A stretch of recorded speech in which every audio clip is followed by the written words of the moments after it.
الأيام الأخيرة شهدت تطورات كبيرة جدا في الوضع الميداني في الحرب في السودان، وأهمها سيطرة قوات الدعم السريع على مدينة الفاشر، المدينة اللي تم حصارها لأكثر من 18 شهر. تعال نشوف تطورات الوضع الميداني في السودان وإيه اللي ممكن يحصل في المستقبل وخطورة ده على الأمن القومي المطلق. لآخر التطورات اللي حصلت في الأيام الأخيرة، فقدرت قوات الدعم السريع السيطرة على مدينة الفاشر، وبالتالي إحكام السيطرة الكاملة على إقليم دارفور اللي موجود في غرب السودان، ومن ثم هتنتقل المعركة إلى منطقة الأبيض في إقليم شمال كردفان، ودي المنطقة الاستراتيجية المهمة جدا واللي بتفتح الباب قدام قوات الدعم السريع للوصول إلى العاصمة الخرطوم، ومن ثم الوصول إلى العاصمة المؤقتة وهي مدينة بور سودان. السيناريو الأول هو اكتفاء قوات الدعم السريع بالسيطرة على دارفور، ومن ثم إقامة حكم ذاتي فيدرالي أو حكم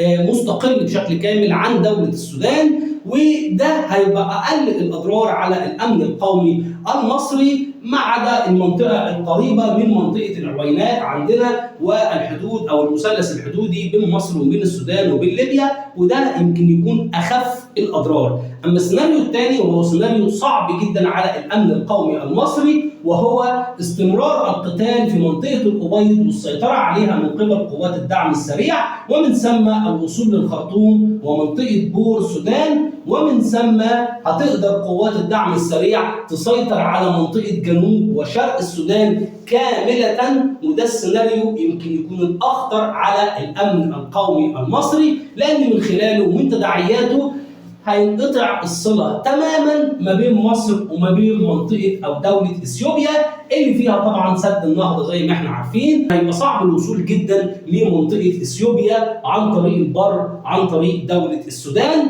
وحتى عن طريق البحر الأحمر. فوصول قوات الدعم السريع إلى منطقة بور سودان ممكن كمان يدوا منفذ بحري لدولة اثيوبيا، مع احتمال اندلاع حرب ما بين اثيوبيا وارتريا وسيطرة اثيوبيا على منفذ بحري ليها في منطقة البحر الأحمر. بالتالي أعتقد أن منطقة البحر الأحمر وخاصة جنوب غرب البحر الأحمر هيخرج عن سيطرتنا كاملة بإقامة قواعد لقوات الدعم السريع والإثيوبيا ولقوى إقليمية ودولية أخرى، وكمان انقطاع الاتصال الأرضي ما بين مصر وما بين إثيوبيا.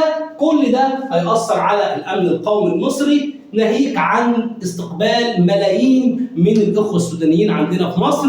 كل ده تداعيات على الأمن القومي المصري، تداعيات خطيرة جدا. لكن السيناريو الأسوأ والأصعب هو سيطرة قوات الدعم السريع على السودان كاملة وإسقاط حكومة البرهان بشكل نهائي، وده هيبقى سيناريو يمكن يكون أصعب وأصعب، لأن في الحالة دي على امتداد 1230 كيلو متر وهي الحدود بيننا وما بين السودان، هيبقى الوضع كارثي ومأساوي. وجود قوات دولة تعتبرك يعني منافس ومعادي ليها، كمان انقطاع الصلة ما بينك وما بين اثيوبيا، كمان سيطرة قوات الدعم السريع على كل فروع نهر النيل عطبرة والصباط، وبالتالي التحكم الكامل في نهر النيل. الحل هو اندماج مصر والسودان مرة أخرى، لأن بمنتهى البساطة دولة السودان دولة غير قابلة للحياة، ومصر دولة مهددة وجوديا بسبب سد النهضة في اثيوبيا، وبالتالي اندماج مصر والسودان وإعادة وحدة وادي النيل هو الحل الوحيد للسودان ولمصر للحفاظ على بقاء الدولتين وحياة الشعوب في مصر والسودان. حل وحيد هو الاندماج وليس التدخل العسكري. طب ايه المكاسب اللي ممكن تعود علينا لو احنا عملنا اندماج مع دولة السودان؟ اولا هتقدر ان انت تامن حدود البحريه في منطقه البحر الاحمر، وده هيساعدك على تامين قناه السويس. ثانيا امكانيه الوصول لسد النهضه في اي لحظه ممكن توصل لها بكل سهوله جدا.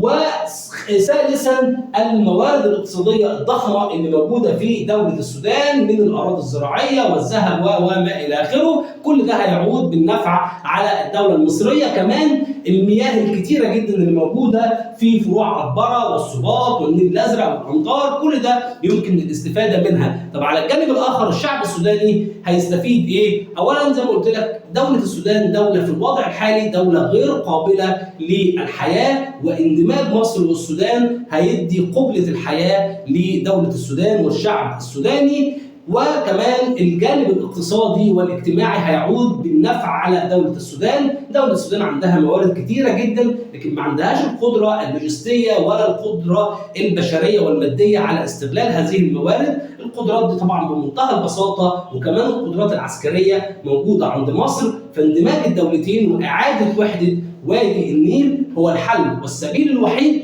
لإبقاء فرص الحياة لمصر والسودان. سلام.